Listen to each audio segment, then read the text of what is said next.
Good evening बेटा। आज lecture late हो गया आपका, है ना बेटा।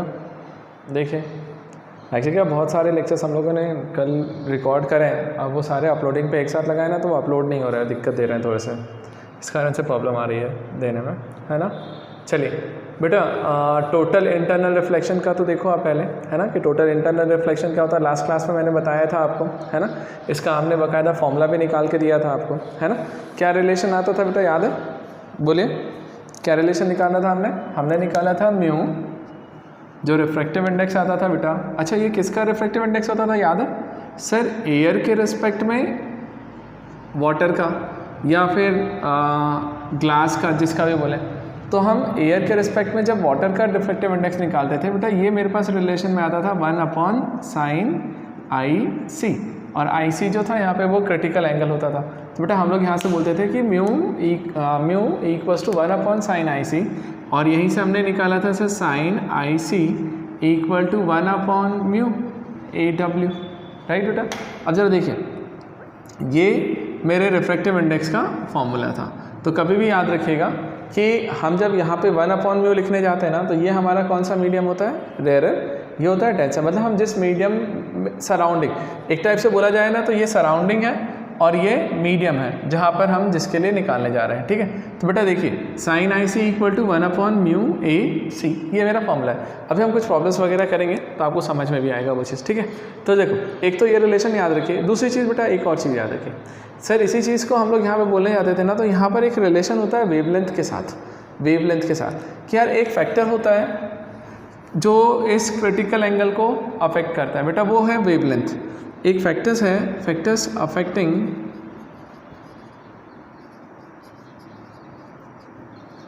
Critical angle. तो बेटा क्रिटिकल एंगल को अफेक्ट करने के लिए हमारे पास एक फैक्टर होता है जिसको हम लोग क्या बोलते हैं? वेवलेंथ, ठीक। तो हमने एक फैक्टर ले लिया वेवलेंथ, ठीक है। अब हम यदि वेवलेंथ के बारे में बात करें तो बेटा वेवलेंथ उसको किस तरीके से अफेक्ट करता होगा, तो जरा सुनिए मेरी बात एक चीज़। बेटा एक रिलेशन होता है, कॉचीज इक्वेशन होती है जहाँ तक, बेटा हम लोग क्या लिखते हैं? म्यू रिफ्रैक्टिव इंडेक्स होता है ना, is inversely proportional to lambda square. मतलब जो रिफ्रैक्टिव इंडेक्स होता है बेटा, वो 1/λ² के प्रोपोर्शनल होता है, या बोला जाए तो λ² के इन्वर्सली प्रोपोर्शनल होता है। ये हम रिफ्रैक्टिव इंडेक्स की बात करते हैं। तो जरा एक चीज़ सुनिएगा, यदि मैं बोलता हूँ यहाँ पे, तो इसके अकॉर्डिंग क्या हुआ सर? जिसका वेवलेंथ ज़्यादा होगा उसका रिफ्रैक्टिव इंडेक्स कम है, और जिसका रिफ्रैक्टिव इंडेक्स कम है उसका डिग्री ऑफ बेंडिंग भी कम है ना, बेंडिंग ऑफ लाइट भी कम है, क्योंकि रिफ्रैक्टिव इंडेक्स कम है। तो हम लोग सीधा सा बोलते हैं बेटा कि जो रिफ्रैक्टिव इंडेक्स है वो वेवलेंथ के साथ इन्वर्सली प्रोपोर्शनल आता है। अब बताइए मुझे एक चीज़, यदि mu is inversely proportional to λ² है, तो मैं एक चीज़ बोलता हूँ सर, म्यू यहाँ पे 1/μ है ना। तो बेटा यदि मैं रेसिप्रोकल करने जाऊँ 1/, तो क्या मैं लिख सकता हूँ, यदि मैं रेसिप्रोकल करने जाऊँगा इस चीज़ का, तो हम लोग ऐसा लिख सकते हैं ना कि 1/μ जो है, 1/μ इज़ डायरेक्टली प्रोपोर्शनल टू λ² हो जाएगा। क्यों बेटा? देखिए म्यू जो था वो 1/λ² के प्रोपोर्शनल है, तो 1/μ जो है वो λ² के प्रोपोर्शनल हो जाएगा। अब जरा सोचो, यदि ये चीज़ λ² के प्रोपोर्शनल हो रही, तो ये जो 1/μ है वही तो sin IC है, मतलब sin IC is directly proportional to λ², और साइन का रिलेशन है इंक्रीजिंग फंक्शन है, तो हम लोग फर्स्ट क्वाड्रेंट में बोले जाए तो हम बोलते हैं sir IC is directly proportional to λ²। मतलब जो क्रिटिकल एंगल है ना बेटा, वो वेवलेंथ के स्क्वायर के डायरेक्टली प्रोपोर्शनल होता है, कि जैसे जैसे वेवलेंथ चेंज होगी वैसे वैसे क्रिटिकल एंगल भी चेंज होगा। मतलब वेवलेंथ को इंक्रीज़ करोगे तो उसका क्रिटिकल एंगल ज़्यादा आएगा, वेवलेंथ को डिक्रीज़ करोगे तो उसका क्रिटिकल एंगल कम आएगा। तो इस तरीके से बेटा एक रिलेशन होता है जहाँ पर हम लोग यहाँ पर बात करने जाते हैं, तो हम लोग बोलते हैं कि एक फैक्टर है जो क्रिटिकल एंगल को अफेक्ट करता है बेटा, और वो फैक्टर हमारा कौन सा होता है? वेवलेंथ। और वेवलेंथ क्या है? Wavelength is inversely proportional, refractive index is inversely proportional to wavelength square, है ना। तो 1/μ जो है बेटा वो डायरेक्टली प्रोपोर्शनल हो जाता है λ² के। तो 1/μ मीन्स sin IC, मतलब sin IC is directly proportional to λ², तो IC इज प्रोपोर्शनल टू λ², मतलब जिसका क्रिटिकल एंगल ज़्यादा उसका वेवलेंथ भी ज़्यादा होगा, ठीक है। तो ये केस आप याद रखिए, ठीक है। बेटा ये एक हमने फैक्टर देखा। दूसरा फैक्टर हम क्या बोल सकते हैं बताएं? The nature of pair of media. अब बेटा देखो, nature of pair of media means क्या हो जाएगा? यार जिस मीडियम में मैंने उसे रखा हुआ है ना, जहाँ से मैं देखने जा रहा हूँ, जहाँ से करने जा रहा हूँ, वो भी तो डिपेंड करेगा ना, वो भी तो अफेक्ट करेगा इस चीज़ को, एंगल ऑफ क्रिटिकल एंगल को। कैसे? जैसे सोच बेटा, यदि मान लीजिए मैंने पहली बार में जो बोला था, अपन ने जो केस निकाला था, हमने बोला था वाटर है और बाहर का सराउंडिंग का मीडियम क्या था? एयर। तो बेटा यदि मैं वाटर और सराउंडिंग की बात करने जा रहा हूँ तो मैं यहाँ पे साइन आई सी को कैसे कैलकुलेट करूँगा? Sir sine I C 1/μ air और इधर वाटर। तो बेटा ये मेरी बात ये क्या हो जाएगा बताना जरा ना बेटा, बताना मुझे। 1/, इसको हम क्या लिख सकते हैं? μW/μA, है ना, एब्सोल्यूट रिफ्रैक्टिव इंडेक्स। रखिए जा, वाटर का रिफ्रैक्टिव इंडेक्स होता है 4/3, एयर का होता है 1, तो ये एक्चुअल में आ गया 3/4।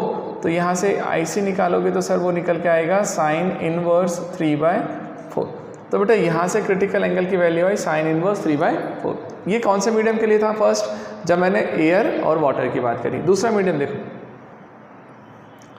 यदि मैं सेकेंड मीडियम के बारे में बात करने जाऊँ बेटा, और वो मीडियम कौन सा है? सर इधर ग्लास और इधर एयर। अब मुझे बताना बेटा, अब मैं यदि साइन आई से निकालने जाऊँगा तो मेरे को क्या लिखना पड़ेगा? 1/μ g विथ रिस्पेक्ट टू ए।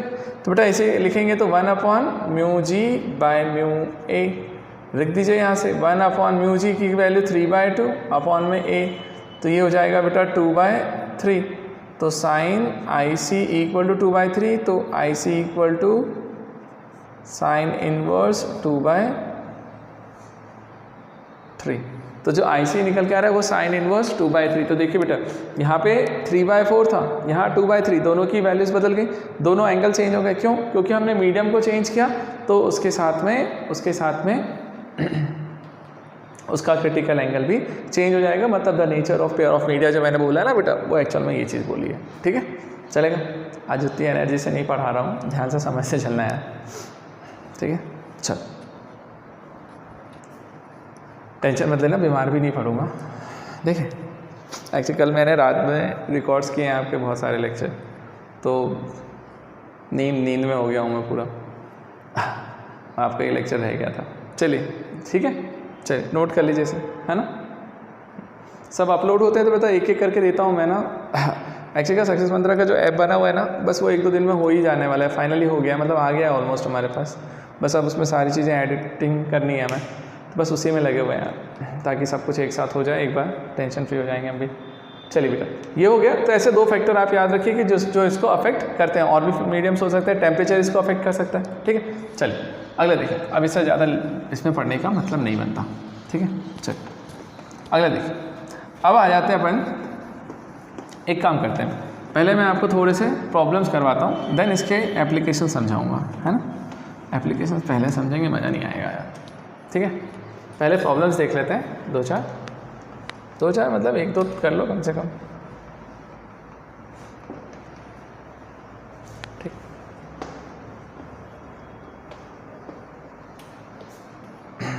तो मैं एक बार रोकता हूँ, फिर प्रॉब्लम लिख करके आपको स्टार्ट करता हूँ। देखिए बेटा कुछ प्रॉब्लम्स देखें, फिर और देखते हैं, और कॉन्सेप्ट देखेंगे, सीखेंगे, है ना, फिर और प्रॉब्लम्स देखेंगे। फर्स्ट प्रॉब्लम देखिए बेटा, आप लोग है ना पॉज करके बेटा एक बार सॉल्व कर लीजिएगा खुद से, है ना, फिर सॉल्यूशन देखना। क्या दिया फर्स्ट प्रॉब्लम में? देखो, the critical angle of incidence in a glass slab placed in air is 45 degree, है ना। What is the critical angle when it is immersed in water of refractive index 1.33। चलिए बेटा देखिए, एक से सोचिए, सबसे पहली बार उसने क्या बोला है? The critical angle of incidence, मतलब एंगल ऑफ इंसिडेंस मतलब क्रिटिकल एंगल की बात कर रहा है भाई। वो वैल्यू कितनी है? 45 डिग्री, लेकिन कब? In a glass slab when placed in air. मतलब हमने ऐसा बोला, आप ऐसा सोचो कि सर ये ग्लास स्लैब है ना, और ये एयर है। तो बेटा एक्चुअल में लाइट कहाँ से कहाँ जाती थी? याद है, डेंसर टू रेयर जाती थी, मतलब ग्लास स्लैब से लाइट एयर में जा रही होगी, है ना। तो इस वाले टाइम पर उसका एंगल ऑफ क्रिटिकल एंगल जो है IC की वैल्यू 45 गिवन है। तो बेटा हम यदि यहाँ से लगाने जाएँ तो हम क्या लिखने जाएंगे? Sir sine IC equal to 1/μ क्या होगा बेटा? याद करिए, सराउंडिंग जिसके बाहर जाता था वो एयर के रेस्पेक्ट में हम ग्लास की बात करते थे। ठीक है, चलिए 1/μ म्यू ए जी की वैल्यू कितनी हो जाएगी बेटा यहाँ से, तो साइन 45 लिख रहे हैं, एंगल ऑफ इंसिडेंस दिया, तो यहाँ से अपन म्यू ए जी निकाल लेंगे ना, ग्लास का रिफ्रैक्टिव इंडेक्स निकाल लेंगे जो हमें गिवन नहीं है। ठीक है, तो चलिए एक काम करते हैं, यहाँ से हमने साइन और आई सी को लिख दिया साइन 45 डिग्री इक्वल टू 1/म्यू ए जी। तो बेटा यहाँ से म्यू ए जी की वैल्यू लिखे तो 1/sin 45 मतलब 1/√2, मतलब ये √2 आ गया। तो सर म्यू ए जी की वैल्यू कितनी निकल के आई, √2। अब उसने मुझसे क्या पूछा, ध्यान से सुनना, जब ये बोलने के बाद अब उसने आपसे ऐसा बोला कि यदि मान ले बेटा इसी ग्लास स्लैब को उसने वाटर में इमर्ज कर दिया है, वाटर में, है ना, तो जो मीडियम अभी एयर था उस मीडियम को उसने क्या बना दिया, वाटर। तो बेटा उस कंडीशन में मुझे बता, अब नया वाला साइन आई सी डैश बोल रहे हैं, है ना, क्रिटिकल एंगल को, तो साइन आई सी डैश की वैल्यू क्या निकली, 1/, अब बताना ध्यान से देखना, म्यू, अब कौन सा मीडियम है सराउंडिंग में, वाटर, वाटर के अंदर ग्लास को रखा है, तो अब वो हो जाएगा WG यहाँ से। ठीक है, तो बस ये इतना सा चेंज करिए और अपन आंसर निकाल के लाएंगे। तो sine I C dash equal to 1/, बेटा देखो ये हो गया relative refractive index, relative refractive index of glass with respect to water, हमने पढ़ा है बहुत अच्छे से। तो हम इसको लिखते हैं ना sir, refractive index of glass upon refractive index of water, ये आ गया, हाँ है ना, चलेगा। अब मुझे बताइए तो बेटा यहाँ से 1/, रिफ्रैक्टिव इंडेक्स ऑफ ग्लास, यही तो है एब्सोल्यूट रिफ्रैक्टिव इंडेक्स एयर के रिस्पेक्ट वाला, ये कितना हो रहा होगा, √2 upon refractive index of water, water का रिफ्रैक्टिव इंडेक्स 1.33, बेटा 1.33 को आप हमेशा 4/3 लिखा करो, तो ये कैलकुलेट होगा, तो 3 ऊपर गया, √2 है ना, तो ये पूरा का पूरा 4/3 हो जाएगा ना सीधा। ठीक बेटा, तो ये पूरा कंप्लीट ऊपर चला गया, तो 4/3 इंटू 1/√2, मतलब सॉल्व कर लीजिएगा तो 2√2/3, और ये साइन आई सी डैश की वैल्यू हो गई, तो I C dash equal to निकल के आ जाएगा साइन इनवर्स 2√2/3। या तो आप आंसर को यहीं पे छोड़ देना इस पैटर्न में, अदरवाइज बेटा यदि उसको प्रॉब्लम में कुछ और सॉल्व करवाना होगा तो बाकायदा वो आपको उसकी वैल्यूज़ दे देगा कि क्या आंसर में दिया है ना। तो जो दिया रहेगा बेटा उसके अकॉर्डिंग हम लोग वहाँ पे जा करके उसका आंसर निकाल के बता देंगे। ठीक है, चलिए अगला देखिए। ठीक है, इस तरीके से करना बेटा, ये है ना, सिंपल सा प्रॉब्लम है, सिंपल सा आपको आना चाहिए। ध्यान दीजिए, अगला देखिए, ध्यान अगला। अब हम सेकेंड प्रॉब्लम पे चलते हैं। सेकेंड प्रॉब्लम में उसने क्या बोला वो भी देखो पहले, फिर आपको यहाँ पर क्रिटिकल एंगल का एक एप्लीकेशन बताएंगे अच्छा वाला जहाँ पे न्यूमेरिकल बनते हैं। ठीक, अब ज़रा देखना, फर्स्ट वाला प्रॉब्लम तो हो गया आपका।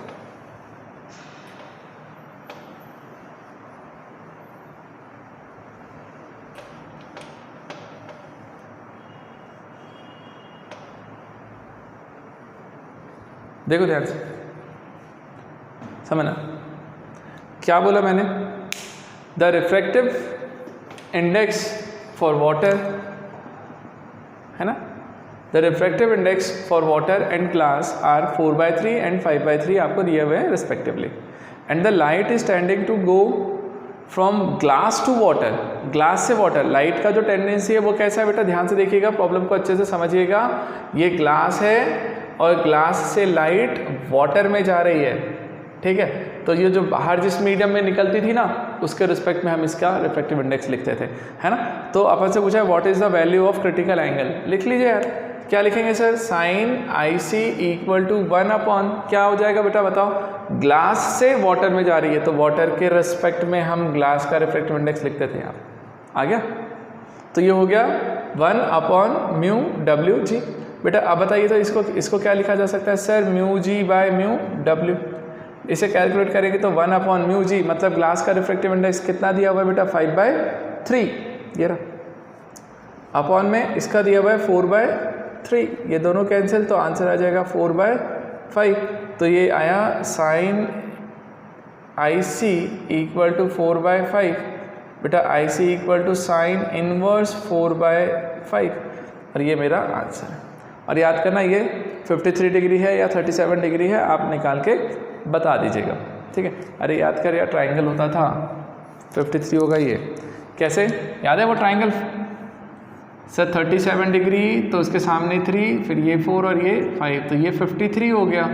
तो साइन 53 की वैल्यू 4/5 हो रही होगी, मतलब यहाँ से IC की वैल्यू जो निकल के आई वो कितनी आई सर 53 डिग्री। तो 53 डिग्री बेटा मेरा आंसर है इसका सेकंड का। ठीक है, तो देखो सिंपल सा था। आप लोग है ना बेटा पॉज कर करके करते चलिएगा प्रॉब्लम। ठीक है, चलिए बेटा मैं अभी बहुत सारा हाई फाई वाले क्वेश्चंस नहीं करवा रहा हूँ, वही करवा रहा हूँ जो बेसिक कॉन्सेप्ट पे बेस्ड है ना। उसके बाद मैं करवाऊँगा ना इकट्ठे क्वेश्चन, आपको करना ही वही है हमें। ठीक है, चलिए ठीक। अब नेक्स्ट प्रॉब्लम देखें। यहाँ पे क्या जल्दी हो जाता है यार प्रॉब्लम करवाने में, वहाँ बहुत टाइम लगता था। चलिए अब ये सेकेंड प्रॉब्लम भी हो गया, थर्ड प्रॉब्लम देखते हैं। उसके बाद में अपन एक आधी कॉन्सेप्ट समझेंगे, एक कॉन्सेप्ट सिखाएंगे और फिर उस पर बेसिक प्रॉब्लम देखेंगे। आज एक क्रिटिकल एंगल को ख़त्म कर देता है ना, मतलब टॉपिक वाइज कंप्लीट हो जाए ताकि फिर उसका मिक्स क्वेश्चन तो हमको करना ही है ना। अब देखिए ध्यान से क्या बोला, a beam of light falls on a transparent glass slab of refractive index 1.62। ठीक है ना, a beam of light falls on a transparent glass slab. ठीक है, ग्लास स्लैब पे लाइट आ रहा है ना, और उसका रिफ्रैक्टिव इंडेक्स आपको दिया हुआ है 1.62। If the reflected rays and refracted rays, है ना, ध्यान से देखिएगा बेटा, reflected rays and refracted rays are mutually perpendicular, what is the angle of incidence. ठीक है बेटा, वीडियो को जरूर पॉज करके एक बार अटेम्प्ट लगाना है ना, फिर सॉल्व करना, फिर देखना कि मैं क्या सॉल्व कर रहा हूँ। ठीक, अच्छा देखिए आइए समझे। अच्छा बताइए मुझे क्या बोला उसने, प्रॉब्लम तो देखें सॉल्व करता हूँ। बेटा उसने आपसे ऐसा बोला है, एक ग्लास स्लैब हमने लिया, इस पर एक लाइट बेटा यहाँ से इंसिडेंट हुई है।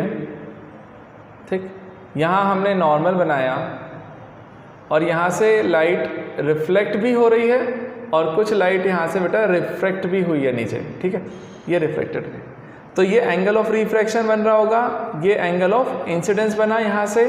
और देखो बेटा क्योंकि लाइट रिफ्लेक्ट हुई है तो जितना एंगल ऑफ इंसिडेंस उतना ही एंगल ऑफ रिफ्लेक्शन भी होता है ना, तो ये भी आई हो गया होगा। और इन दोनों के बीच का एंगल उसने आपको दिया है कि रिफ्लेक्टेड और रिफ्रैक्टेड रेज जो है वो आपस में परपेंडिकुलर है, मतलब 90 डिग्री पर है। ठीक है, चलो ठीक है ना, हो गया आंसर ही आ गया। बताओ क्या क्या करना है, बताओ। हम लोग को पूछा था उसने, बताओ एंगल ऑफ इंसिडेंस कितना आएगा, निकालें। बताइए सर ये वर्टिकल लाइन है ना, ये पूरा एक लीनियर पेयर बनेगा 180 डिग्री। अब इसमें से यदि ये वाला एंगल 90 हो रहा है तो इन दोनों एंगल का सम कितना होगा 90। तो मैंने वही चीज़ लिखा, मैंने बोला सर I + R = 90 डिग्री। ठीक है, अब मुझे बताओ अपन यदि यहाँ पे फॉर्मूला लिखने जाएं म्यू, तो बेटा म्यू इक्वल टू क्या होता है जरा मुझे बताना। रिफ्रैक्टिव इंडेक्स लिखने जाएंगे तो सिंपल स्नेल्स लॉ लगाएंगे, तो साइन आई जो इंसिडेंट रे एंगल है और अपॉन में साइन आर। अब बेटा इसमें से किसी एक को आप चेंज कर दीजिए, जैसे मान लीजिए मैंने यहाँ से आर एंगल को निकाला तो सर आर इक्वल टू हो रहा होगा 90 - I। बेटा आर इक्वल टू 90 - I, तो ये हो गया होगा साइन आई अपॉन में, क्योंकि मुझे आई निकालना है ना, तो यहाँ पे लिखूँगा मैं साइन 90 - I। तो बेटा ये बना sine I upon sine 90 - I means cos I. Sine I upon cos I क्या हो जाएगा बेटा 10I। अब 10I की वैल्यू कितनी हो गई है म्यू, तो बेटा I इक्वल्स टू क्या हो जाएगा यहाँ से 10 इनवर्स म्यू। तो यहाँ से जो आपको रिलेशन मिल रहा है ना वो आंसर में क्या मिला सर 10 इनवर्स म्यू। और देखो एक चीज़, इसी चीज़ की वैल्यू 10 इनवर्स म्यू, म्यू आपको 1.62 दिया हुआ है प्रॉब्लम में, रिफ्रैक्टिव इंडेक्स ऑफ ग्लास। अब इसी 10 इनवर्स 1.62 की वैल्यू आपको दी हुई है 58 डिग्री एंड 19 मिनट। तो बेटा यही मेरा करेक्ट आंसर है और यही मेरा फाइनल आंसर भी निकल के आया कि यार इस प्रॉब्लम का आंसर मेरे लिए सर यही है। ठीक है, अब देखो समझ में आ गया मेरे ख्याल से, आया कि नहीं आया, आ गया होगा रे, कुछ भी नहीं है इसमें। ठीक है, चलो अब मैं तुमको पहले ना एक एप्लीकेशन वाला पार्ट बताता हूँ कि टोटल इंटरनल रिफ्लेक्शन का एक एप्लीकेशन बताता हूँ, उससे फॉर्मूले निकालता है और फिर एक प्रॉब्लम करके देखेंगे उस पर भी, है ना। ठीक है, चल नोट करते चलना है यार भाई, कॉपी वॉपी बनाते चलो। अब पता ये सारी चीज़ें करने में अपने नॉर्मल क्लास में अभी तक में लेक्चर ख़त्म हो गया होता, बाकी जो तुम ये लिखवाने का काम रहता है ना उसको मैं रोक करके कर लेता हूँ, तो लेक्चर लंबे चले जाते हैं, दिक्कत ही हो जाती है उसमें, टाइम ज़्यादा लग जाता है, फिर लेक्चर्स मेरे बहुत सारे हैं, कवर ही नहीं होते वो। ठीक है। चलिए अब देखिए,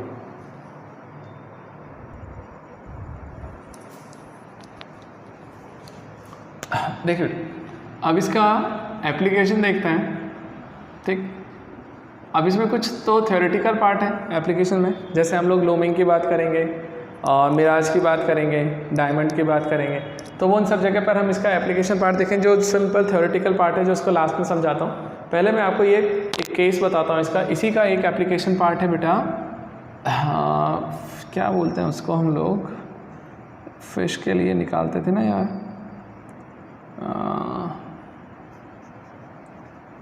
फिशेस आई व्यू, ध्यान दीजिएगा, फिशेस आई व्यू। ठीक, अब देखिए बेटा, फिश आई व्यू, बेटा फिश आई व्यू करके यदि मैं ये टॉपिक बोलने जा रहा हूँ तो इसका मीनिंग क्या हो रहा है, क्या है, पहले ध्यान से समझना, थोड़ा सा कलरफुल बनाएंगे हम। ठीक है, देखो वाटर कैसा होता है, ब्लू। गाना वाना याद आ रहा है क्या? नाको,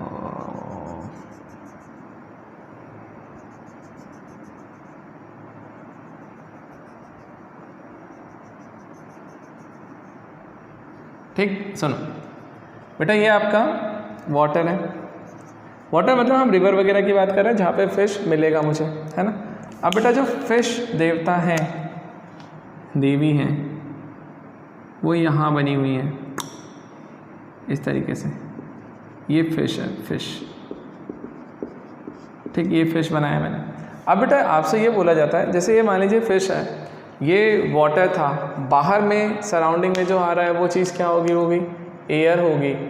तो मुझे एक चीज़ बताओ, यदि ये फिश अंदर से बाहर की तरफ देखेगा एयर को, है ना, एटमॉस्फेयर में, तो वो कितना एरिया व्यू कर पाएगा।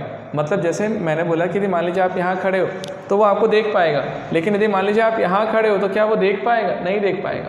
यदि आप इधर खड़े होगा तो क्या वो देख पाएगा, नहीं देख पाएगा। तो इसका पर्टिकुलर अपना एक रीज़न होता है, पर्टिकुलर अपना एक एरिया होता है जहाँ तक वो व्यू कर पाता है, जहाँ तक वो चीज़ों को देख पाएगा, उसके बाहर और फिर इसके इधर साइड वो चीज़ों को नहीं देख पाता।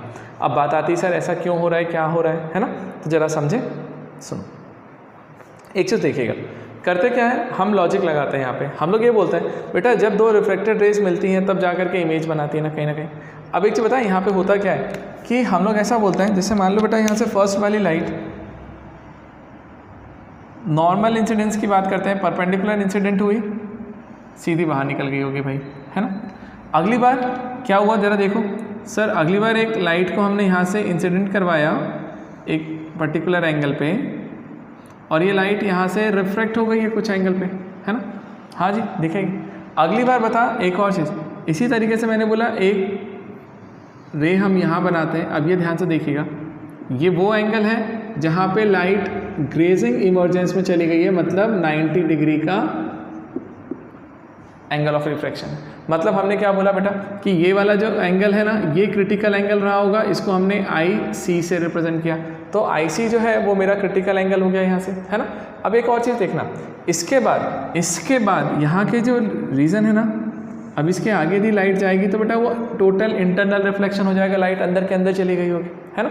तो ज़रा देखो एक चीज़, एक्चुअल में जो लाइट रिफ्लेक्ट हो रही है ना, मतलब जिसमें हम बात ये कर रहे हैं कि सर यहाँ फिश से लाइट मीडियम को क्रॉस करके एटमॉस्फेयर में जाएगी, तभी तो चीज़ें विजिबल होगी उसको। तो हम बोल रहे हैं भाई यदि इस क्रिटिकल एंगल, इस वाले पॉइंट के आगे यदि किसी एंगल पे लेकर के आओगे तो भाई वो तो इंटरनली रिफ्लेक्ट हो रहा है, तब तो वो बाहर निकल ही नहीं रहा होगा ना, तो वो दिखेगा ही नहीं उसको। तो हमने वही चीज़ बोला, तो जैसा ये यहाँ पर हमने एक एंगल बनाया, वैसे ही बेटा सेम एक एंगल यहाँ भी बन रहा होगा, जिसको मैं बोलता हूँ कि सर ये भी मेरे लिए क्रिटिकल एंगल IC है, तो जहाँ पर ये ग्रेजिंग इमर्जेंस देगा इधर। बट इसके बाहर यदि यहाँ से फिर से लाइट चली गई तो बेटा वो टोटल इंटरनल रिफ्लेक्शन हो जाना है वहाँ। तो अब एक्चुअल में देखिए कि वो फिश कितना एरिया व्यू कर पाएगा, सर वो सिर्फ इस एरिया को व्यू कर पाएगा जो उसको ऊपर की तरफ ले करके जाता हुआ दिखेगा। अदरवाइज उसके बाहर वाली जो है वो तो टोटल इंटरनल रिफ्लेक्शन हो रही, मतलब वाटर से लाइट गई और वाटर के अंदर ही चली गई, तो उसको इमेज तो दिखाई नहीं, मीडियम चेंज ही नहीं हुआ। तो हम लोग बोल रहे हैं कि अब हमारे लिए मैं यदि बोलने जाऊँ कि यार एक्चुअल में इस फिश ने जितना व्यू किया होगा ना, एरिया कितना एरिया व्यू किया, तो वो एरिया कौन सा होगा मालूम है, देखिएगा ज़रा ध्यान से। सर वो एरिया जो है वो ये एरिया है। कौन सा? ऐसा। तो ये जो एरिया आ रहा है ना बेटा, एक्चुअल में इस एरिया की बात हो रही है हमारे, कि ये जो एरिया है इस एरिया को वो व्यू कर पाएगा, उसके अलावा किसी एरिया को वो व्यू नहीं कर पाएगा। मतलब इस एरिया के बीच में यदि कोई ऑब्जेक्ट दिखेगा ना तो उसको दिख जाएगा, वो देख लेगा, लेकिन इसके बाहर होगा तो वो नहीं देख पाएगा। ठीक है, तो देखो ये मेरा मेन फंडा होता है कॉन्सेप्ट। तो मुझे इस एरिया की बात करनी है, सर ये एरिया आएगा कितना। तो देखिए बेटा एक चीज़ देखें, हमने मान लिया कि ये जो सेंटर है एक्चुअल में तो ये सर्कल बन रहा है, तो मान लो बेटा कि ये जो रेडियस आ रहा है ना इसका, ये रेडियस कितना है r। जो डेप्थ है फिश की जो डेप्थ है बेटा उसको हमने बोल दिया ये h होगा सर। तो मुझे एक चीज़ बताओ, यदि ये r है, ये h है और ये एंगल IC है, तो बेटा एक चीज़ बताना, ये वाली लाइन और ये लाइन ट्रांसवर्सल लाइन, तो ये ये दोनों पैरेलल और ये ट्रांसवर्सल, तो ये IC, तो ये वाला एंगल भी IC ही बनेगा इतना। ये पूरा क्यों? अल्टरनेट इंटीरियर एंगल है तो भाई ये भी IC हो जाएगा। तो मैंने यहाँ से एक चीज़ तो लगा दिया सर कि H, R और IC मुझे समझ में आया। अब मुझे क्या करना था, मुझे ये एरिया निकालना था। एक्चुअल में ये एरिया कितना होगा, जितना दिखेगा। बेटा देखो इस रीजन में कोई भी चीज़ आएगी उसको दिख जाएगी, बट इसके बाहर जाएगी नहीं देख पाएगा, इसके बाहर जाएगी नहीं देख पाएगा। समझ में? तो हम लोग बोलते हैं कैसे निकालें बेटा इसके लिए, बोलिए। मैंने बोला ये ट्राइंगल दिख रहा है, इस ट्राइंगल में जा करके tan थीटा लगा दो। तो मैं यहाँ से सीधा सा एक रिलेशन निकालता हूँ सर, tan IC की वैल्यू कितनी हो रही होगी सर? Perpendicular upon base. तो tan IC equal to perpendicular r upon में बेस h। तो मैंने बोला सर r/h और ये एक रिलेशन आया। ठीक है, अब सोचो यहाँ पे तो मैंने एक रिलेशन निकाल दिया। ये मेरे लिए क्या निकल के आया बेटा? tan IC upon tan IC है ना, ये इस ट्राइंगल की बात कर रहे हैं, और इस ट्राइंगल में जाकर के tan IC हमने लिखा है तो r/h, और उसको अपन ने यहाँ से निकाल के दे दिया। ठीक, अब बताना एक चीज़ सर, यदि यहाँ पर मैंने IC डिफाइन किया था, ये क्रिटिकल एंगल था, तो क्रिटिकल एंगल के लिए एक रिलेशन होता है बेटा, क्या sir? sin IC equal to 1/μ refractive index के। ये रिफ्रैक्टिव इंडेक्स किसका है? वाटर का विथ रिस्पेक्ट टू एयर। तो ठीक है बेटा, तो ये इसके इक्वल आया ना, तो मैं लिख देता हूँ water with respect to air. अब बेटा यदि ये sin IC है, यहाँ tan IC था, बेटा sin IC से आप क्या cos IC बना सकते हो? हाँ sir, √1 minus sine square IC लिख दीजिए। और यदि मैं इसको लिखूंगा तो √1 माइनस साइन स्क्वायर मतलब ये हो जाएगा, तो 1/μAW², ये आ गया। और यदि मैं इसी चीज़ को लिखने जाऊँ तो sin IC की वैल्यू निकल के आएगी √μAW² माइनस 1 अपॉन इसका स्क्वायर हो रहा होगा तो सर μAW, और ये cos IC है। अब देखो बेटा ये cos IC, ये sin IC, दोनों को डिवाइड कर दे तो tan IC बन जाएगा। तो मैंने यही बोला कि यार देखो एक चीज़, ये जो फॉर्मूला मैं यही कहीं निकालता हूँ बेटा ना, ये tan IC था ना, और अपन ने क्या किया, इक्वेशन 2 और इक्वेशन 3 लिखा, और 2 डिवाइडेड बाय 3 कर लो। तो अपन यदि लिखने जाएंगे तो sin IC upon cos IC है ना, इधर से इक्वल टू बेटा यहाँ से 1/μAW अपॉन में आ गया √μAW² माइनस 1/μAW। बेटा ये दोनों कैंसिल हो गए, तो यहाँ से इस पूरे की वैल्यू आई sir tan IC equal to 1/√μAW² minus 1। ये tan IC है, इसको इक्वेशन नंबर 4 बोल दीजिए।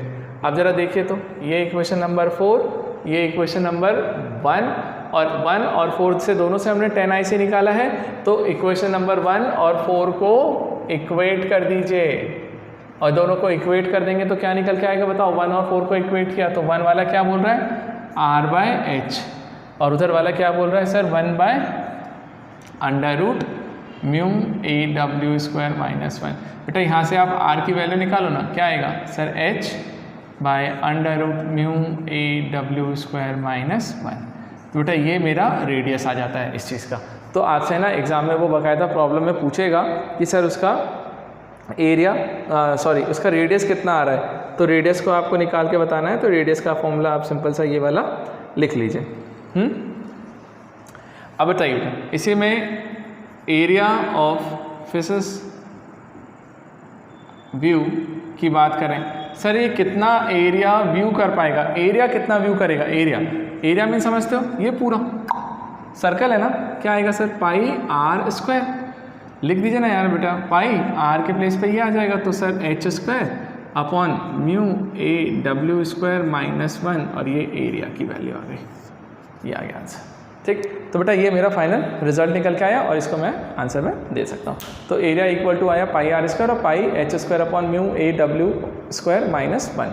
ठीक, ये बेटा मेरा फिशेस आई व्यू निकल के आया कि मतलब यदि फिश जो है यदि उसके अंदर है तो वो बेटा वो कितना एरिया व्यू कर पाएगी ये। तो बेटा ये वाला एक अच्छा एग्जांपल होता है, अच्छा एप्लीकेशन है, इसे ज़रूर नोट करके रखिए, समझ के रखिए, क्योंकि एग्ज़ाम में कई बार पूछा जाता है ना, पूछेगा तो आपको बाकायदा करना भी पड़ेगा प्रॉब्लम। और ये बेटा देखो एक चीज़, मैं दोनों चीज़ों को एक साथ लेकर के चल रहा हूँ, आपकी बोर्ड को भी लेकर चल रहा हूँ, कॉम्पिटिटिव को भी लेकर चल रहा हूँ, इसी कारण से मैं आपको इतने सारे डेरिवेशंस भी बता रहा हूँ और सारी चीज़ें बता रहा हूँ। अदरवाइज़ ये डेरिवेशंस की ज़रूरत नहीं पड़ती है, क्योंकि हमको क्या यदि हमें ऑब्जेक्टिव के हिसाब से सॉल्व करना है तो हमें सिर्फ फॉर्मूले से मतलब है। ठीक है, तो मैं यहाँ पर यदि तुमको ये सब चीज़ लेकर के चल रहा हूँ ना, तो मैं एक्चुअल में सारी चीज़ों को लेकर के साथ में चल रहा हूँ, क्या तुम्हारा बोर्ड भी हो जाए, वो भी हो जाए, ये भी हो जाए, सब हो जाए। ठीक, तो थोड़ा सा प्रैक्टिस करो इसके साथ। ठीक है, चलिए अभी इसके बाद मैं बस मेरा ये एक दो बार कॉन्सेप्ट खत्म होता है ना, मैं फिर देखो ना 2-4 मैं वीडियोस बनाऊंगा सीधे सिर्फ प्रॉब्लम्स पे, सारे इंपॉर्टेंट वाले। ठीक है, चलिए अब मैं इसको रब करता हूँ जब तक, फिर उसके बाद में आपको एक प्रॉब्लम बताता हूँ, देन इसका एक एग्जाम्पल। चलिए देखिए बेटा, ये एक प्रॉब्लम है ना, उसी पर बेस्ड है, आपने 3 प्रॉब्लम उधर करे थे, ये देखिए 4th वाला प्रॉब्लम। ठीक है, अब ये उसी पर बेस्ड अपना एक प्रॉब्लम है। क्या बोला इसने, ज़रा ध्यान से देखना, पढ़िए एक बार, पढ़िए आप लोग पहले क्या दिया हुआ। Small bulb is placed at the bottom of a tank containing water to a depth of 80 centimetre. देखिए एक एक करके हम बनाते चलते हैं, उसने जो जो चीज़ें बोली हैं उसको अपन बनाते हैं और बाकायदा प्रॉब्लम को सॉल्व करते हैं, प्रॉब्लम जैसे सॉल्व करते हैं, है ना। देखो ऐसा एक टैंक दिया हुआ है, ये ना बेटा, इसमें एक पर्टिकुलर डेप्थ है, कितनी डेप्थ तक बोला उसने, एक बल्ब है बेटा, एक बल्ब बेटा यहाँ कहीं पर है जहाँ से लाइट इमर्ज हो रही होगी, बाहर जा रही होगी, और ये जो डेप्थ है, ये डेप्थ आपको कितनी दे दी सर इसने, तो मैंने बोला सर 80 सेंटीमीटर। अब उसने आपसे क्या बोला कि जब सोचो यार यहाँ से बल्ब यदि जलेगा तो क्या होगा, जो बल्ब जाएगा तो उसका लाइट एक पर्टिकुलर एरिया में बाहर निकलेगा, हर जगह नहीं निकलता। तो हम बोलते हैं कितना एरिया निकल रहा होगा। सेम फिश वाला ही केस तो है कि यहाँ से जो फाइनल लाइट जो यहाँ से जा रही होगी, जो इमर्ज हो रही होगी इस कंडीशन में बाहर, और ये क्रिटिकल एंगल वाला केस, और यहाँ से जो निकल के जा रही होगी वो ये वाला एंगल होगा। ठीक है ना, तो हमने ये बोला कि सर ये रेडियस था।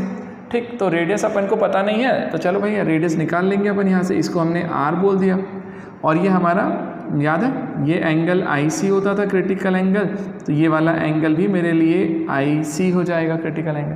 तो देखिए बेटा ये 80 सेंटीमीटर उसने आपको दिया हुआ थी, उसकी डेप्थ कितनी है 80 सेंटीमीटर, और बाकी क्या गिवन है, हाँ इसका वाटर का रिफ्रैक्टिव इंडेक्स आपको दिया हुआ है म्यू, वाटर दिया मतलब एयर के रिस्पेक्ट में ये 4/3 है। ठीक है, चलो लगा दें। अरे अभी जो क्या वही सेम चीज़, सर एरिया निकालना है ना ये वाला, तो सबसे पहले तो रेडियस निकालेंगे, तो 10 IC लगाते हैं, तो sir 10 IC equal to radius R upon 80। ठीक है, एक रिलेशन ये आया। दूसरा देखो सर, दूसरा रिलेशन साइन IC है ना क्रिटिकल एंगल से, वो 1/μ होता था, 1/μ AW, तो बेटा 1 ये हो जाएगा 4/3, मतलब ये हो गया सर 3/4 आ गया। और जरा देखना 3/4 यदि आ रहा है और ये साइन IC की वैल्यू 3/4 है, तो बेटा IC इक्वल टू कितना हो गया होगा, मुझे बताओ एक चीज़ याद है, साइन इनवर्स 3/4। अब याद करिए स्पेशल ट्राइंगल है, कौन सा वाला, ये रहा, ये स्पेशल ट्राइंगल हो गया जिसमें हम लोगों ने बोला था 37 के अपोजिट होता है 3, फिर इधर होता है 4, इधर होता है 5, तो बेटा 3/4, ओहो 3/4 साइन इनवर्स में आ रहा है ना, तो हम नहीं लिख पाएंगे बेटा, रहने दीजिए, ये ट्राइंगल नहीं है, गलत है ये। अब देखो साइन IC की वैल्यू 3/4 आ गई, ठीक है बेटा रहने दीजिए ना, आने दो। अब कॉस IC क्या होगा, जो अभी हमने निकाला था sir, √1 minus sine square IC निकाला ना अभी यार, या तो डायरेक्ट फॉर्मूला लगा दे बेटा उसका, देखो क्या करना था, यहाँ पे रेडियस है, ये है, सब कुछ है, निकल जाएगा। अब जरा देखो यहाँ से क्या बोला उसने, हाँ ठीक, देखें रखिए सर, √1 माइनस साइन IC मतलब ये 9/16 हो गया होगा, 16 माइनस 9 मतलब √7/4, ये कॉस IC हो गया। ये दूसरा थर्ड इक्वेशन है बेटा, 2 डिवाइडेड बाय 3 कर देते हैं, तो इधर से साइन IC इधर से cos IC इक्वल टू उधर से मिला सर 3/4, इधर मिलेगा √7/4, 4 गया, तो यहाँ से आ रहा होगा सर 10 IC की वैल्यू 3/√7, ठीक है। अब ये 10 IC 3/√7, इसको इक्वेशन नंबर 4 बोल देते हैं और 1 और 4 को इक्वेट कर देते हैं, दोनों सेम है। तो बेटा यहाँ से निकल के आया R/80 इक्वल टू 3/√7, सॉल्व कर लीजिए तो R इक्वल टू 240/√7 आ गया। ये रेडियस आया, तो एरिया कितना आ रहा होगा बेटा, जितना वो व्यू कर रहा होगा, ये वाला एरिया, ये पूरा जो यहाँ से इतना एरिया व्यू करता है, यही था ना एरिया, तो ये एरिया कितना आ रहा होगा सर πr², तो पाई इंटू r² मतलब 240 इंटू 240 डिवाइडेड बाय 7 इंटू 7, ठीक है बेटा। ये एरिया, अब इस एरिया को तुम निकाल लेना, तो जो भी आंसर आएगा ये इतना एरिया आएगा बेटा, इतने एरिया में लाइट आपकी बाहर मिलेगी, उसके बाहर अपने को लाइट और नहीं मिलने वाली, ठीक है। तो देखो ये हमारा एक एग्जांपल था, ये हमारा एक एप्लीकेशन था जो मैंने आपको बता दिया टोटल इंटरनल रिफ्लेक्शन का। अब टोटल इंटरनल रिफ्लेक्शन में अपन ने एक ही एग्जाम्पल देख लिया कि फिशेस आई व्यू कैसे देखा जाता है, फिश के लिए देखें या बल्ब के लिए बोल दे या कुछ भी केस बना करके ऐसा दे देगा, मैं उसको इस तरीके से सॉल्व कर सकता हूँ, ठीक है। चलिए ये भी एक प्रॉब्लम आप नोट करके रखिए, समझ के रखिए, ठीक है। चलो अब एक दो केसेस और बताता हूँ एप्लीकेशन वाले जो आते हैं यहाँ पे, बस अपन इसको ख़त्म ही कर रहे हैं ना। एक्चुअल में ये बताएं बहुत लंबा लेक्चर निकल गया है, मतलब टाइम कम लग रहा है आपको देखने में, बट वहाँ पे बहुत सारी चीज़ें हमने जल्दी कर डाली। जल्दी मतलब इसी चीज़ को नॉर्मल में जाते हैं ना तो हमारे को दो लेक्चर लग जाते हैं, प्रॉब्लम देंगे फिर आप सॉल्व करोगे फिर मैं बताऊँगा ये सारी चीज़ों में, और यहाँ तो मैं तुम्हें प्रॉब्लम लिखने का टाइम तक बचा लेता हूँ। चलिए है ना, आइए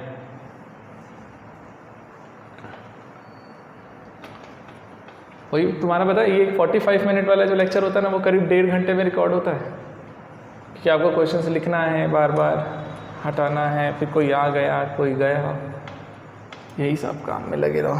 देखो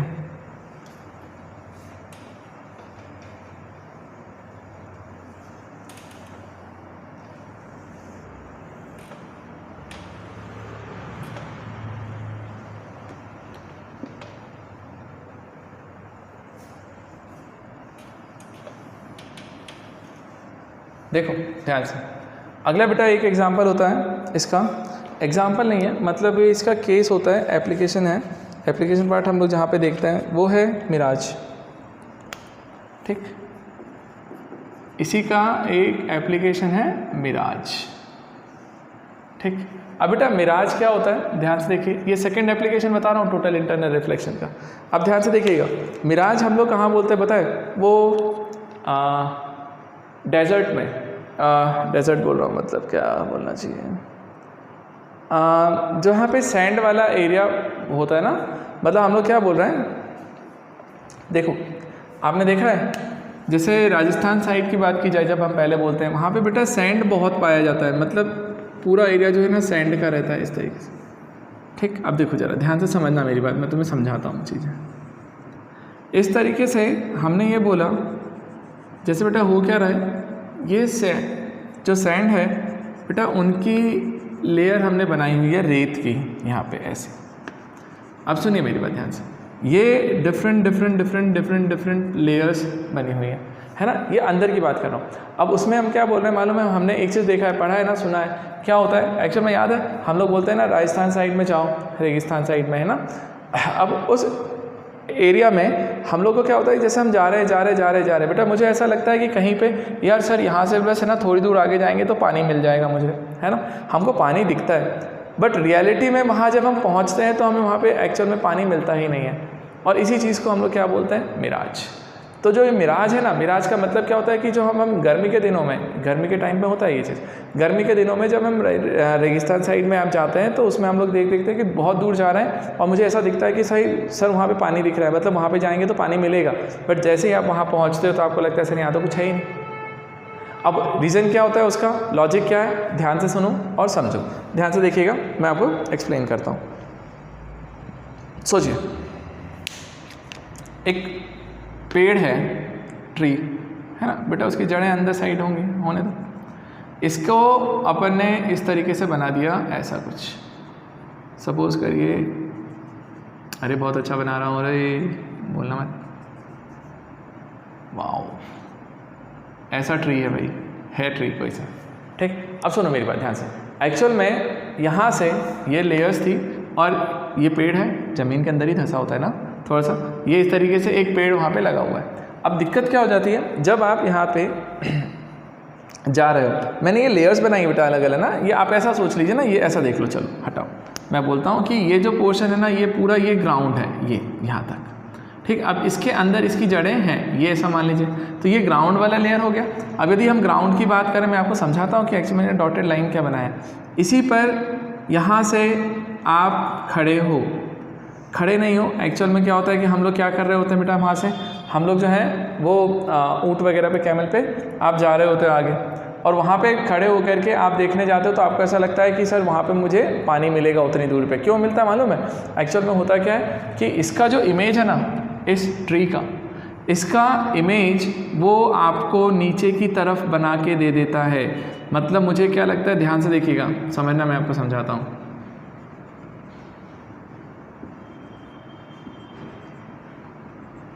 है ना कि एक्चुअल में ट्री यहाँ था, बट आप जब यहाँ पे खड़े होकर के देख रहे हो ना यहाँ से, तो आपको यहाँ पर उसका इमेज दिख रहा है। इमेज दिखता है ना, तो हम लोग बोलते हैं यार पेड़ का यदि इमेज मुझे दिखाई दे रहा है तो कब दिख रहा होगा बेटा, जब हम लोग को ऐसा लगता है कि सर वहाँ पे कहीं ना कहीं वाटर होगा और उस वाटर में जा करके उसका इमेज बन रहा होगा, तो ये चीज़ हमें यहाँ पे दिखाई देती है यहाँ से। बट रियलिटी में जब हम वहाँ पास पहुँचते हैं, देखने जाते हैं, तो मुझे ऐसा कुछ भी नहीं मिलता। और ये जो कंडीशन होती है ना बेटा, इसे ही हम लोग क्या बोलते हैं यहाँ पे, सिंपल सा मिराज। ठीक, अब ये मिराज हुआ क्या, कैसे हुआ, देखता हूँ, एक मिनट।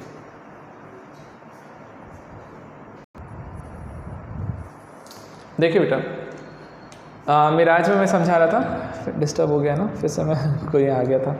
सुनो बेटा ध्यान से देखो, मिराज में क्या होता है कि हम लोग जब रेगिस्तान वाले एरिया में जाते हैं ना, तो हम लोग को क्या लगता है वहाँ पे सैंड मिलता है बहुत सारा, है ना। अब उसमें क्या है कि वहाँ पर जो एक पेड़ है, एक ट्री है, तो हमको उसका इमेज नीचे साइड दिखाई देता है। तो जैसे यदि मान लीजिए आप यहाँ पे ऊँट वगैरह पे बैठे हुए हैं, कैमल पे बैठे, तो ऊपर से बैठ करके मुझे लगता है कि नीचे में उसकी इमेज बन रही है। अब हमारे दिमाग में आता है सर इमेज बनती कब है, इमेज तब बनेगी ना जब हम लोग बोलते हैं कि सर वाटर हो वहाँ पे। हमको ऐसा लगता है ना कि पानी है, पानी के ऊपर यदि एक पेड़ लगा हुआ है तो पेड़ की इमेज पानी में दिखती है हमें, है ना। तो हम वही चीज़ सोचते हैं कि सर यहाँ पे पेड़ है तो उसका इमेज आ रहा है, मतलब वहाँ पे पानी होगा। तो ये हम सोचते हैं कि यहाँ पे वाटर है और हम यहाँ से यहाँ तक जाते हैं, लेकिन जैसे उसके पास पहुँचते तो मुझे वहाँ पे एक्चुअल में कोई वाटर मिलता नहीं, वहाँ तो सिर्फ एक पेड़ खड़ा है बस। अब रीज़न क्या हुआ, कैसे हुआ, क्या हुआ, ध्यान से समझिए बेटा। गर्मी के दिनों की बात हो रही है ये। गर्मी के दिनों में हम लोग ये बोलते हैं कि सैंड जो होता है ना, नीचे वाला लेयर, सबसे लेयर बेटा, कॉन्स्टेंटली उस पर सनलाइट आ रहा है, हिट कर रहा है। जैसे ही वो सनलाइट बार बार हिट करता हुआ जा रहा है, मतलब कॉन्स्टेंटली उस पर सनलाइट का इफेक्ट है, तो ज़रा सोचो इसका टेम्परेचर बढ़ने लगेगा। और जो ये लेयर है ना बेटा, जो बॉटम लेयर होती है उनका टेम्परेचर ज़्यादा हाई होता है, फिर ऊपर जाते जाते जाते जाते टेम्परेचर कम होने लग जाता है। तो सबसे ज़्यादा गर्म कौन होता है, ये अंदर। ये आपने कभी देखा है रेत के अंदर में हाथ डाल दो तो देखना अंदर में कितना गर्म होता है। तो हम लोग बोलते हैं कि अंदर वाला लेयर जो है ना वो बहुत हाई है, समझ में। तो देखो यहाँ पर टेम्परेचर हाई होता है, इसके ऊपर वाले लेयर में जाएंगे टेम्परेचर कम, उसके ऊपर जाएंगे टेम्परेचर कम, उसके ऊपर जाएंगे टेम्परेचर कम। तो जैसे जैसे आप ऊपर जाते जाते हो टेम्परेचर की वैल्यू कम होने लग जाती है। तो हमने बोला भाई ऊपर जाते जाते टेम्परेचर मेरा कम होने लग जाएगा। अब ज़रा सुनिए, टेम्परेचर कम होता है तो हम लोग यहाँ पे बोलते हैं रिफ्रैक्टिव इंडेक्स के बारे में। तो बेटा होता क्या है कि जितना ज़्यादा टेम्परेचर होगा उसका रिफ्रैक्टिव इंडेक्स उतना कम होगा।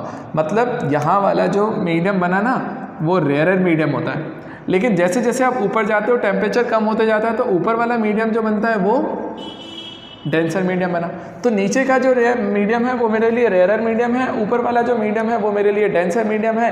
और अब होता क्या मालूम है, ये पेड़ कब दिखेगा, जब पेड़ से लाइट आएगी और हमारे आंखों में पहुंचेगी। होता क्या, देख यहाँ से लाइट चली, मान लो यहाँ से ले लिया हमने, ये लाइट जैसे ही यहाँ पे आई होगी, अब क्या होगा, यहाँ नॉर्मल बना। अब लाइट डेंसर से नीचे रेयरर मीडियम में जा रही है, अवे फ्रॉम द नॉर्मल जाएगी, तो नॉर्मल से थोड़ा सा दूर हटते हुए इधर पहुँच गई। ठीक, फिर यहाँ पहुँची है तो यहाँ से गई, तो यहाँ पे भी बेटा नॉर्मल से अवे जाएगी, तो ये थोड़ी सी इधर चली गई, ऐसा। ठीक, फिर यहाँ से वो थोड़ा सा और बैंड होगी और इस तरीके से यहाँ पे आती हुई दिखाई देती है, समझ में। अब जरा सोचो, जब ये लाइट, सुना सुना सुना सुना सुना सुना, गलत बना दिए, ध्यान दीजिए। ये लाइट यहाँ से आई बेटा, ये रिफ्लेक्ट हुई इस तरीके से ना, अवे फ्रॉम द नॉर्मल। यहाँ गई, यहाँ पे भी अवे फ्रॉम द नॉर्मल। अब ऐसे जाते जाते बेटा जैसे ही बार बार रिफ्रैक्शन हो रहा है ना, अब एक एंगल ऐसा निकल के आएगा, यहाँ पे भी देखो, अभी एक बार और ले लेते हैं हम कि यहाँ तक आया। अब इस पोजीशन पे आने के बाद अब ये मेरा जो एंगल ऑफ इंसिडेंस है ना बेटा, ये एंगल ऑफ इंसिडेंस अब क्रिटिकल एंगल से बड़ा हो जाता है। तो हमने बोला कि अब ये जो एंगल ऑफ इंसिडेंस है वो क्रिटिकल एंगल से बड़ा हो गया है। तो क्रिटिकल एंगल से यदि बड़ा हो गया है ना, तो उस कंडीशन में क्या होता था, टोटल इंटरनल रिफ्लेक्शन। तो हमने बोला लाइट जो यहाँ से आती गई रिफ्लेक्ट होते हुए, तो बेटा अब टोटल इंटरनल रिफ्लेक्शन होगा, मतलब अब लाइट जो यहाँ पे आई थी ना वो रिफ्लेक्ट होगी इंटरनली। तो अब ये इंटरनली रिफ्लेक्ट हो रही है, तो बेटा अब ये जो चीज़ जा रही है ना वो रिफ्लेक्ट होकर के टोटल इंटरनल रिफ्लेक्शन के इफेक्ट में ये आइज़ तक पहुँचेगी ऐसे, ठीक है। तो अब ये आइज़ में पहुंची, तो बेटा आइज़ में जब ये लाइट फाइनल वाली रे यहाँ से आ रही है तो उसको क्या दिखेगा, सर ये इमेज कहाँ से आई होगी, लाइट इधर से आई है ना, तो उसको ऐसा लगता है कि इसको पीछे एक्सटेंड कर दिया, तो एक्चुअल में इसका जो इमेज है वो यहाँ बन गया होगा। तो रियल में जो ये ट्री था यहाँ पे, उसका जो पूरा का पूरा लाइट है वो टोटल इंटरनल रिफ्लेक्शन के इफेक्ट में जा करके वो उसका इमेज यहाँ बना करके मुझे दे देता है, और ये जो इफेक्ट होता है इसे ही हम लोग क्या बोलते हैं, मिराज। तो मिराज जो है बेटा वो क्या हो गया, यहाँ पे सिंपल सा एक टोटल इंटरनल रिफ्लेक्शन का एग्जांपल हो गया। तो यहाँ पर टोटल इंटरनल रिफ्लेक्शन हो रहा है, इसी कारण से बेटा ये मिराज दिख रहा है ऐसा, है ना। ये एक केस है। अब देखिए इसके बाद में और भी केसेस हैं, एक लूमिंग का केस है ना, एक डायमंड का केस है। वो दोनों मैं अब नेक्स्ट लेक्चर में कवर करूँगा क्योंकि लेक्चर बहुत लंबा हो जाएगा नहीं तो, ठीक है। तो वो दोनों उसको नेक्स्ट लेक्चर में कंप्लीट कर रहा हूँ। अच्छा बेटा एक फाइनल चीज़ मैं आप लोग को बोल रहा हूँ सीरियसली वाला, सक्सेस मंत्रा का जो ऐप था वो बन गया है। आपको शायद आज ही नहीं तो कल तक में आपको ग्रुप में APK उसका दे देंगे, आप लोग वहाँ से डाउनलोड कर लीजिए। उसके लिए सब हर बच्चे का अपना एक पर्सनल लॉगिन ID पासवर्ड होगा, और बिल्कुल क्लियर बोल रहा हूँ, जिनकी फ़ीस सबमिट है बस उनका ही पासवर्ड, लॉगिन ID, पासवर्ड वगैरह जनरेट किया जाएगा, और आपको वो यहाँ पे बाकायदा अभिषेक सर से या फिर प्रांजलि मैम के थ्रू मिलेगा। तो बेटा जिन्होंने भी फ़ीस पे नहीं करी है, अब इसके बाद वो लेक्चर अटेंड करने नहीं कर पाएंगे, क्योंकि अब मैं सारे लेक्चर अब आपको ग्रुप में लिंक सेंड नहीं करने वाला हूँ। वो सारे लिंक अब सिर्फ और सिर्फ सक्सेस मंत्रा के ऐप पे जाएगी, और ऐप पे वही जो बच्चा इनरोल होगा बेटा उसको ही ये लिंक मिलने वाली है, उसके अलावा नहीं। तो अभी तक जितने लोग भी टालते आ रहे हो ना फ़ीस को, अब सीरियसली दे दो, है ना। क्योंकि बेटा देखिए यार, ये भी एक लिमिट होती है यार, हम लोग की भी एक लिमिट है कि हम कब तक झेल सकते हैं। मतलब आप लोगों ने, बहुत सारे बच्चे हैं जिन्होंने फ़ी पे ही नहीं करी है, हम फ्री में पढ़ाए जा रहे हैं यार। ये तरीका नहीं होता यार, है ना। ये गलत अप्रोच है, और मुझे रिकॉर्डिंग वीडियो में ये बोलना पड़ रहा है। मतलब ये सबसे मतलब सोच सकते हो कि मैं कितना ज़्यादा परेशान हो गया कि मैं आपको यहाँ बोल रहा हूँ इस चीज़ के लिए। तो बेटा अभी 1-2 दिन आपका जो भी चल रहा है चलने दीजिए। मंडे से कोई भी एलिजिबल नहीं होगा लेक्चर्स देखने के लिए, और वहाँ पे आप सारे कंटेंट, सारी चीज़ें, सारे टेस्ट सीरीज, सारे स्टडी मटेरियल जो भी है वो सब उस ऐप में पड़ा रहेगा। आपको जब चाहिए, जो चाहिए वो आपको सब चीज़ें वहाँ पे मिल जाएंगी, इकट्ठी मिल जाएंगी। बट जो उसमें ऐड हैं बस उनको मिलेगा, बाकी को नहीं मिलेगा। तो सब लोग अपनी पूरी फीस सबमिट करो, पूरी की पूरी कंप्लीट, ठीक। चलिए मिलते हैं, बाय।